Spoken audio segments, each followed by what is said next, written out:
p.m. East African time. Time to bring you up to speed on what has been taking shape in the world of news here on TV 47 News Now. But first, the highlights. Leadership discord in Kiambu County continues to escalate as Kimani Ichung'wah unite legislators to relaunch projects previously launched by Governor Kimani Wamatangi. Nairobi County government partners with matatu stakeholders to decongest the city. A section of northeastern leaders blame Teachers Service Commission for failing to deploy teachers in the region. Welcome to the broadcast. My name is Moige William, and let us keep you informed.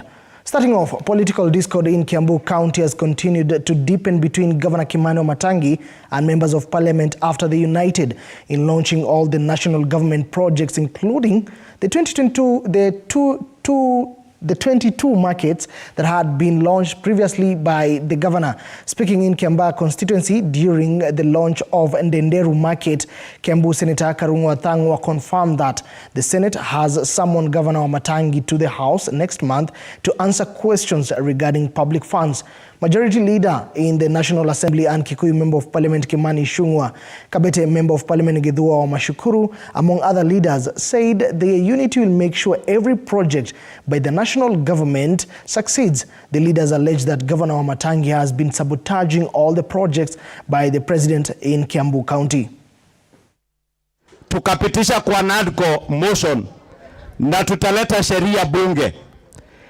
MCAs wote wakiwemo MCAs wa hapa Kiambu, kila ward ipate a ward development fund, ili MCA kama huyu wetu hapa Ndenderu asiambiwe lazima aende apigie governor magoti ili afanyiwe kazi kwa ward yake. Apewe pesa aweze kufanyia watu wake kazi ya development, ili MCAs wetu waweze kufanya meaningful oversight kwa kila ward, sababu nimesema county 1 month 1 billion. Tukigawa hiyo pesa kwa ward, hiyo ni kumaanisha kila ward 16 million. Kama kila ward ni 16 million, yeye gavana pamoja na leader majority wake wamedanganya MCA wengine atuwapitishe sheria wanataka shilingi 2 milioni 10. Na sio mwezi, mwaka. Hiyo ni kumaanisha wanataka 800,000. Hiyo ingine wanapeleka wapi? Must bring development to the people, and that is the reason why all of us who are elected by wananchi, so that we make sure that we bring the development agenda closer to the people. And we promised, tuliahidi mama boga, tukaahidi mtu wa boda boda. Mama boga ndio huyu tunatengenezea soko hapa siku ya leo. Na Kiambu mzima tuko na 22 markets za 50 million. Tuko na market kubwa zingine 4 za more than 400 million zinajengwa na serikali ya William Samoei Ruto. All right, away from the politics of Kiambu County, moving on. The county government of Nairobi, in collaboration with the matatu stakeholders, have signed partnership to work on decongesting the capital city. During a stakeholders meeting held in Nairobi, the two parties agreed that the Matatu Association should not create any new matatu stages in town. The Matatu Owners Association President Albert Karakacha urged the county government of Nairobi to work hand in hand with the matatu SACCOs to help them solve challenges amongst matatu SACCOs so as to create harmonious working environment. He also urged NTSA not to license new SACCOs but help enforce good working conditions for existing old SACCOs. We've done a meeting with the governor of Nairobi, Mr. Sakaja, and we do appreciate with the plans he's coming up with in Nairobi, and we are going to support them. But we are urging him, if possible going forward, he needs to push all SACCOs and companies together and to see how we can iron out the problems which are the SACCOs are facing. And we are going to support him fully, because Nairobi is a capital city of this country. We need to make sure that Nairobi is clean. To us as Matatu Owners Association, we will want to support the governor in terms of not having more SACCOs coming up. We need the old SACCOs to continue doing the business. And we are urging NTSA not to give more licensing to Nairobi, because Nairobi is flooded. And we will urge the government in terms of security to try the level best to see how they can make security to be clean within Nairobi, Tulikubaliana nasikia that no new allocations in the CBD. Na nyinyi ndio mnajua kuna kadhaa zilifanyika. Sio? Despite that instruction, you know what happened. Kuna kadhaa zimepeana. Kuna ile imekuwa described Tomboya katikati ya barabara. Please find a way out where it is. You cannot turn this place.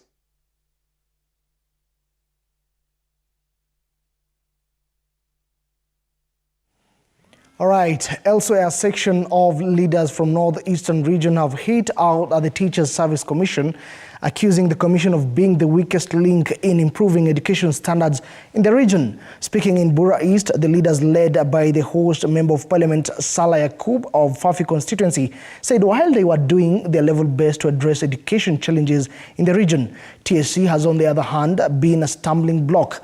On his part, Wajir East Member of Parliament said that as long as TSC was the one charged with employing and recruiting teachers, then the problem will remain unsolved in the region. For the past 10 years, the number of non-local teachers leaving the region has been witnessed due to security in both primary and secondary schools. Lakini we have one problem inaitwa TSC.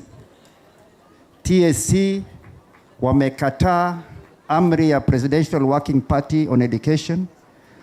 Wanataka kureduce hiyo Presidential Working Party on Education wamereduce grade ya kuingia teaching colleges, na tumeweka watoto wengi sana kwa college. Lakini nasikia ya kwamba TSC wanataka kukataa kupatia hawa students certification. Tuko na walimu wengi ambao wako trained na hawana kazi. Tunataka county waandike walimu kazi. Walimu ECD, hakuna shule ambayo haina ECD, lakini wote inakuwa inavunzwa na walimu ambaye wameandikwa na wazazi.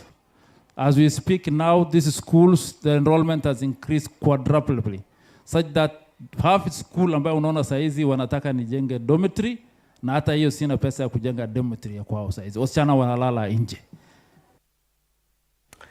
Now, to a story that has been taking, or rather developing for the better part of the end of last year to this year, and it is Matters Palestine, whereby the Kenya-Palestine Solidarity Movement in Mombasa has held a procession in the city to state their stand on the ongoing Israel attack on Gaza, where thousands of Palestinians have been killed.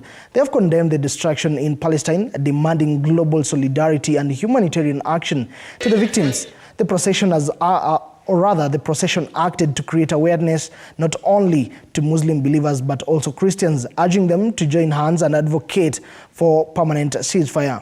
The first protests of the kind were held in Mombasa on Saturday, October 21st, the year 2023, when hundreds of Kenyans marched in protest against the Israeli attacks on the Palestinian territory. Kuwanyima binadamu haki zao, kuwaua watoto, kuziwia chakula kuingia ndani ya Palestine na kujaribu kuifanya wale wa Palestine waondoke wachukue wao nchi. Sisi hatutokubali kabisa, na nchi ulimwengu mzima haukubali. Na sisi katika watu wa Mombasa na Kenya nzima twasema kwamba hii haki lazima itekelezwe.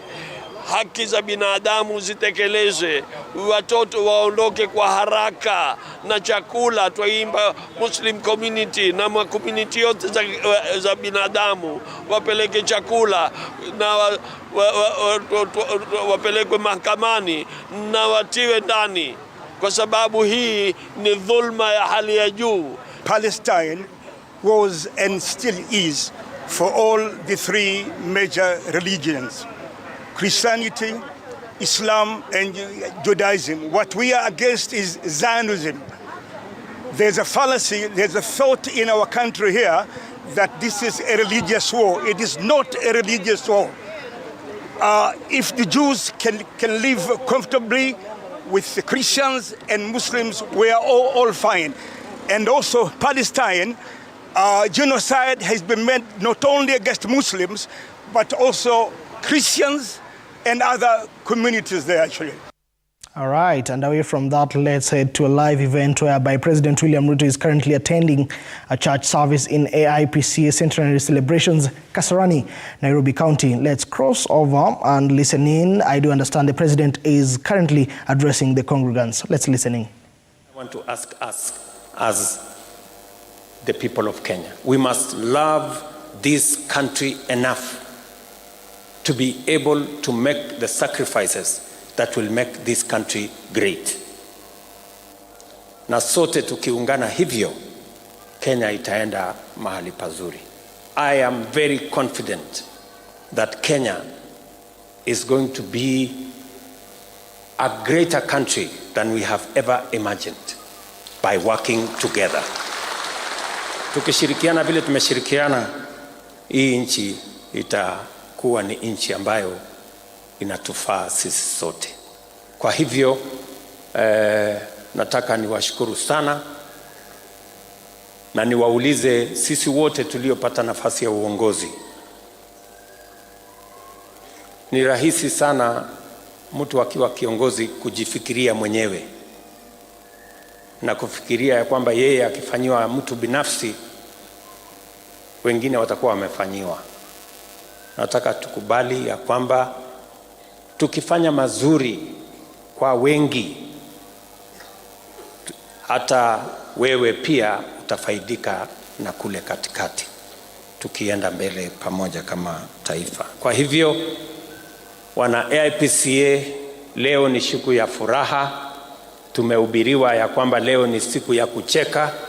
Tumefurahi sana kwa sababu Mungu ametutendea makuu. Asanteni sana. Mwadhani amuradhime. Mungu awabariki jamii.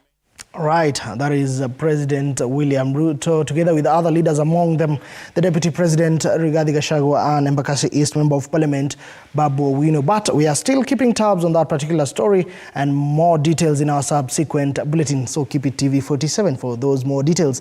Moving on, in a bid to facilitate immediate adoption of graduates into the job market, students have been urged to pursue dual education programs that will see them acquire both theoretical and practical experience in their relevant fields. According to experts, dual training will prepare students for employment by enabling them to contribute effectively to the workforce in their chosen vocational fields, whereby Hannah Mboro, the chief principal, Thika Technical Training Institute, a government institution, said that the approach offers students both theoretical knowledge and practical skills in various fields, especially the automotive sector that is intertwined with the country's economic development plan. Dual training is the way to go. Why? Because it is a game changer, because the students are taking half of their time of training in the industries and half of their time in college. That means that we are training with the industries and at the industries. And it means that when students eventually graduate, they will not be retrained again for them to be able to fit in the job market. So I would say that this is what we are trying to make sure that is going to cut across all the departments, such that all our trainers will be having the skills which are relevant with the job market. It's a need from the companies, which they have all along been having, that once the trainees come from the institutes, they need a retraining thereafter. But now with the dual training, it has come as a game changer in that we no longer have that gap, because the skills which the industry or the companies need, we impart them direct both from the institute and also from the companies. So they get the skills even before they finish learning, they are already skilled. All right, dual training. Quite a discussion, yeah? Can imagine taking one course, on this other hand taking another just to earn a job. Quite a discussion there. Elsewhere, some leaders are now calling on the government to equip, or rather the relevant parastatals, with enough money to help build infrastructure. Speaking during the launch of the construction of a road in Mwegenye in Kasarani constituency, the area legislator Ronald Karaoli said that the money given to Kera for construction of roads to achieve the standard required in a city set up does not facilitate the construction of many roads as per the expectations of Kenyans.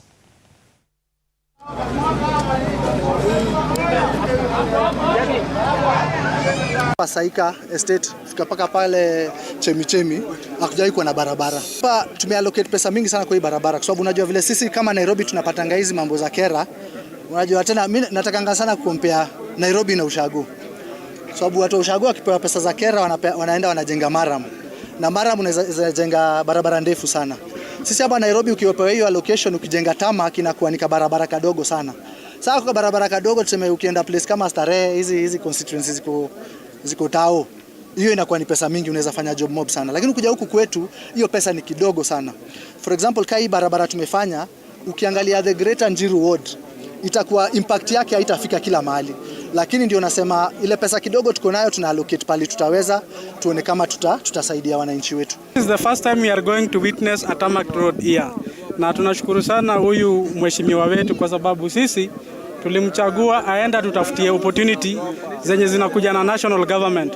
Na this is one of the fruits zenye zinatokana na national government. Na venye aliwaambia pale kwamba ati watu walikuwa na narrative ingine kwamba tukichagua mtu akiwa independent itakuwa ni ngumu yeye kuenda kutafuta opportunities kutoka kwa serikali yenye itakuwa inapita based on political parties. Lakini tuliona relationship yake na national government iko vizuri na sisi tunamsupport for that because relationship yake na the government of the day is because for the benefit of the people wa Kasarani.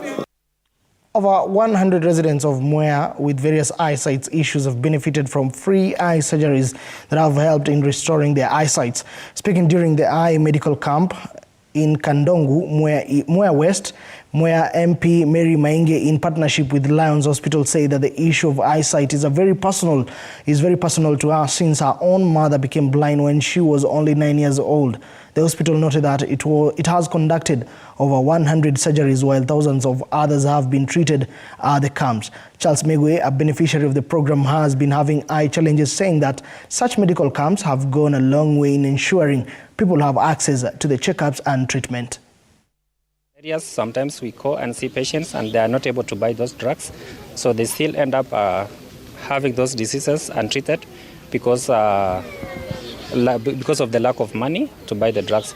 So we thank Mheshimiwa because of sponsoring this camp, and also most people who have benefited. There are also those who have had them diagnosed for cataract surgeries. They will also get their surgeries done. Camp I'm having. Last year we had 3 medical camps. We had Kenyatta National Hospital at Grubani Primary School. We had over 50 specialists come and attend to our people. After that, we had Mathare Hospital, sponsored by Kenya Airports Authority, where we managed to attend to 5,000 people. All in all, we have treated and discharged over 10,000 people in Mwea constituency. For the eyes, together with Lions Hospital ratio, we have managed to conduct more than 100 surgeries. Last year we did 77 surgeries, and the year before we had done another 50 surgeries. The average cost of an eye surgery is 250,000. So you can do the math. You know what that has done to the Mwea economy. The Matatu's Owners Association and different circles have welcomed the introduction of a locally assembled 14-seater matatu into the market. The vehicle that is assembled by King Long Company in Kenya is designed to be environmental friendly with a 4-turbo engine that is fuel consumption friendly. According to Hilary Rotich, the sales manager, the car comes with a 0 mileage and a warranty of 100,000 kilometers and free service. The matatu has been officially launched in Nairobi, with the different circles getting a chance to ferry passengers to different routes. According to Michael Njogu from Runka Sacco, playing a Limuru route, the seat alignment of the matatu is spacious, providing great comfort to the passengers. We've been running a campaign for minivans, one of our products that we are dealing with as GB Auto. This is a van that is locally assembled with a Euro 4 engine, 14-seater, according to NTSA regulations. It has the advantages of Euro 4 engine on this vehicle is about emissions. It is safe for the environment, and it is very economical in terms of consumption and performance. It is an engine that we've tested over time, and we can confidently confirm to the market that it works in the Kenyan roads, and we are trying to push it to